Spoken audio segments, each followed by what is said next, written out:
الحمد لله الحمد لله رب العالمين والعاقبة للمتقين والصلاة والسلام على سيد الأنبياء والمرسلين وعلى آله وأصحابه وأولياء أمتي وعلماء ملتي والناس أجمعين. أما بعد فأعوذ بالله من الشيطان الرجيم. بسم الله الرحمن الرحيم. أفحسبتم أنما خلقناكم عبثا صدق الله العظيم. إن الله وملائكته يصلون على النبي يا أيها الذين آمنوا صلوا عليه وسلموا تسليما.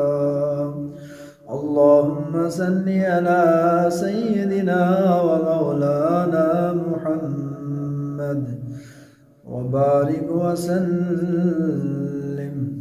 الصلاة والسلام عليك يا رسول الله وعلى آلك وأصحابك يا حبيب الله. میرے نہایت ہی قابل صد احترام معزز و محتشم سامعین ذی وقار برادران اسلام، السلام علیکم ورحمۃ اللہ وبرکاتہ. میں نے جو آیہ مقدسہ تلاوت کرنے کا شرف حاصل کیا ہے، اس میں رب ذوالجلال حکم فرماتا ہے کہ کیا تمہارا یہ گمان ہے کہ ہم نے تم کو یوں ہی بیکار پیدا کیا ہے. میں اس آیت کے ضمن میں حضرت امام حسین علیہ السلام کی آن میں سے ایک بچے کا واقعہ آپ کے سامنے پیش کروں گا. دعا ہے رب ذوالجلال مجھے حق بات کہنے اور اس پر عمل کرنے کی توفیق عطا فرمائے. معزز سامعین ذی وقار، حضرت بہلول رحمۃ اللہ علیہ فرماتے ہیں کہ میں ایک مرتبہ بصرہ کی ایک سڑک پر جا رہا تھا. راستے میں چند لڑکے اخروٹ اور بادام سے کھیل رہے تھے اور ایک لڑکا ان کے قریب کھڑا رو رہا تھا. مجھے یہ خیال ہوا کہ اس لڑکے کے پاس بادام اور اخروٹ نہیں ہے، ان کی وجہ سے یہ رو رہا ہے. میں نے اس سے کہا بیٹا تجھے میں اخروٹ اور بادام خرید دوں گا، تو بھی ان سے کھیلنا. اس نے میری طرف نگاہ اٹھا کر کہا ارے بے وقوف، کیا ہم کھیل کے واسطے پیدا ہوئے ہیں؟ میں نے پوچھا پھر کس کام کے واسطے پیدا ہوئے ہو؟ کہنے لگا کہ علم حاصل کرنے کے واسطے اور عبادت کرنے کے واسطے. میں نے کہا اللہ جل شانہ تیری عمر میں برکت کرے، تو نے یہ بات کہاں سے معلوم کی؟ کہنے لگا کہ حق تعالی شانہ کا ارشاد ہے افحسبتم انما خلقناکم عبثا، سورہ مومنین آیت نمبر 6. کیا تمہارا یہ گمان ہے کہ ہم نے تم کو یوں ہی بیکار پیدا کیا ہے اور یہ کہ تم ہمارے پاس لوٹائے نہیں جاؤ گے؟ میں نے کہا بیٹا تو بڑا حکیم معلوم ہوتا ہے، مجھے کچھ نصیحت کر. اس نے 4 شعر پڑھے جن کا ترجمہ یہ ہے کہ میں دیکھ رہا ہوں کہ دنیا ہر وقت چل چلاؤ میں ہے. آج یہ گیا کل وہ گیا، ہر وقت چلنے کے لیے دامن اٹھائے قدم اور پنڈلی پر دوڑنے کے لیے تیار رہتی ہے. بس نہ تو دنیا کسی زندہ کے لیے باقی رہتی ہے، نہ کوئی زندہ دنیا کے لیے باقی رہتا ہے. ایسا معلوم ہوتا ہے جیسے کہ موت اور حوادث 2 گھوڑے ہیں جو تیزی سے آدمی کی طرف دوڑے چلے آ رہے ہیں.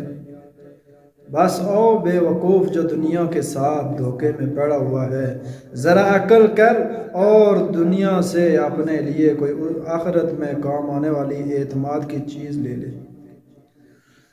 یہ شعر پڑھ کر اس لڑکے نے آسمان کی طرف منہ کیا اور دونوں ہاتھ اٹھائے اور आंसुओं की लड़ी उसके रुखसारों पर जारी थी। कह रहा था, ऐ वो पाक ज़ात कि उसी की तरफ आइज़ी की जाती है और उसी पर एतमाद किया जाता है। ऐ वो पाक ज़ात कि जब उससे कोई शख्स उम्मीद बांध ले तो वो नामराद नहीं हो सकता, उसकी उम्मीद ज़रूर पूरी होती है। ये शेर पढ़कर वो बेहोश होकर गिर गया। मैंने जल्दी से उसका सर उठाकर अपनी गोद में रख लिया और अपनी आस्तीन से इसके मुंह पर जो मट्टी वगैरह लगी थी पूंछने लगा। जब उसको होश आया तो मैंने कहा, बेटा अभी से तुम्हें इतना खौफ क्यों हो गया? अभी तो तुम बच्चे हो, अभी तुम्हारे नामाए अमाल में कोई गुनाह भी ना लिखा जाएगा। कहने लगा, बहलूल हट जाओ। मैंने अपनी वालदा को हमेशा देखा कि जब वो आग जलाना शुरू करती हैं तो पहले छोटी छोटी लकड़ियां अपने चूल्हे में रखती हैं, इसके बाद बड़ी लकड़ियां रखती हैं। मुझे ये डर है कि कहीं जहन्नम की आग में छोटी लकड़ियों की जगह में न रख दिया जाऊं। मैंने कहा, साहबजादे तुम तो बड़े हकीम मालूम होते हो, मुझे कोई मुख्तसर सी नसीहत करो। उसने इस पर 14 शेर पढ़े जिनका तर्जुमा मैं आपके सामने पढ़ता हूँ।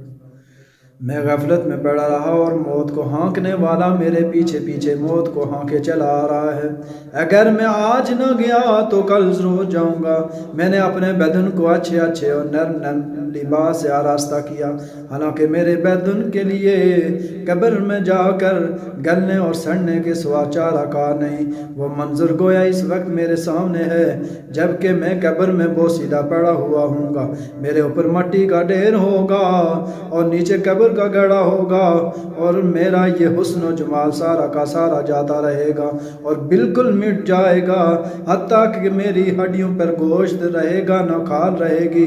मैं देख रहा हूँ कि उम्र तो ख़त्म होती जा रही है और आरज़ुएं हैं कि पूरी नहीं हो चुकती और बड़ा तवील सफ़र सामने है और तोशा ज़रा सा भी साथ नहीं।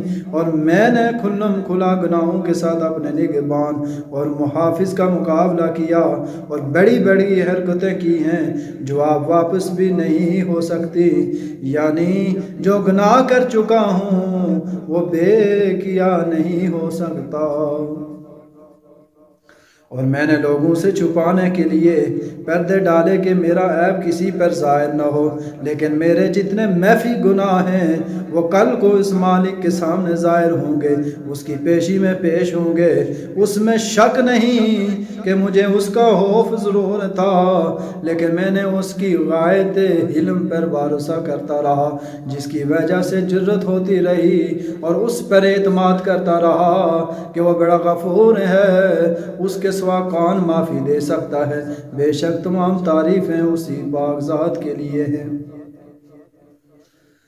अगर मौत के और मरने के बाद गलने और सड़ने के सिवा कोई दूसरी आफत ना भी होती और मेरे रब की तरफ से जन्नत का वादा और दोज़ख की धमकी ना भी होती, तब भी मरने और सड़ने ही में इस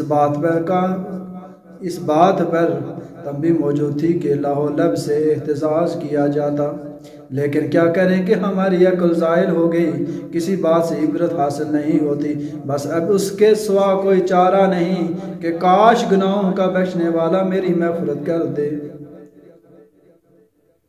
जब किसी गुलाम से कोई लग़्ज़िश होती है तो आका ही उसको माफ़ करता है। बेशक मैं बेहतरीन बंदा हूँ जिसने अपने मौला के अहद में खियानत की, और नालायक गुलाम ऐसे ही होते हैं कि उनका कोई कौल व करार मोतबर नहीं होता। मेरे आका, जब तेरी आग मेरे बदन को जलाएगी तो मेरा क्या हाल बनेगा, जबकि सख्त से सख्त पत्थर भी इस आग को बर्दाश्त नहीं कर सकते। मैं मौत के वक्त भी तन्हा रह जाऊंगा, कब्र में भी अकेला ही रह जाऊंगा, कब्र से भी अकेला ही उठूंगा, किसी जगह भी कोई मेरा मुअय्यन व मददगार न होगा। बस ऐ वो पाक ज़ात जो खुद अकेली है, वहदहु ला शरीक है, ऐसे शख्स पर रहम कर जो बिल्कुल तन्हा रह गया।